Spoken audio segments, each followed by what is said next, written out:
నమస్కారం. ఎంఆర్ న్యూస్కి స్వాగతం. నేను మీ రవి.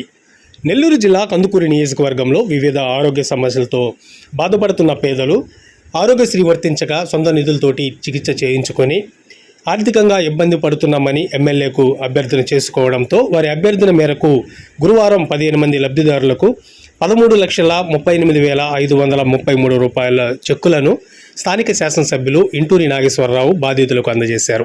ఈ సందర్భంగా బాధితులు ఎమ్మెల్యేకు కృతజ్ఞతలు తెలియజేశారు. రాళ్ళపాడు రిజర్వాయర్ బ్రహ్మాండంగా 20 అడుగుల నీళ్లు ఈరోజు కూడా ఉన్నాయి.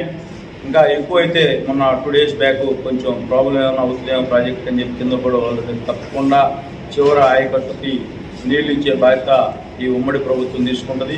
ఈ ప్రభుత్వమే రైతుల పక్షపాతి ప్రభుత్వం అని చెప్పి రైతుల పట్ల మాకున్న చిత్తశుద్ధి అని చెప్పి ఈ సందర్భంగా తెలియజేసుకుంటూ ఈరోజు ఈ చిక్కులు మాదాల మాధవరావు, అలాగే షేక్ అస్తానమ్మ, మద్దసాని రామ్మూర్తి, దామ ఆదిలక్ష్మి, ఏకాంబరం నవీన్,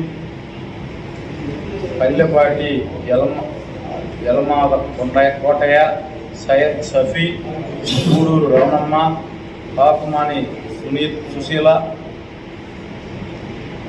చీర్లదిన్న పిచ్చమ్మ, మద్దిపోయిన వెంకటశేషమ్మ, ఉప్పు శ్రీను, మురకొండ రామారావు, ఒక్క లక్షమ్మ, చిల్లా జయమ్మ, వీళ్ళందరికీ 15 మందికి ఈరోజు 13,40,000 రూపాయలు చెక్కులు ఈ ప్రభుత్వం వీళ్ళకి మంది ఇవ్వడం జరుగుతూ ఉంది. మీరందరూ కూడా ఒక మంచి ఆలోచనతో ఈ ప్రభుత్వం ముందుకు పోతా ఉంది. మీరు కూడా అందరూ కూడా పత్రికా సోదరులు కూడా ఈ ప్రభుత్వానికి పేదల పట్ల ఎటువంటి అభిప్రాయం ఉందో మీరు కూడా తెలుసుకోవాలని చెప్పి సందర్భంగా తెలియజేసుకుంటూ ఈ కార్యక్రమం స్టార్ట్ చేయండి.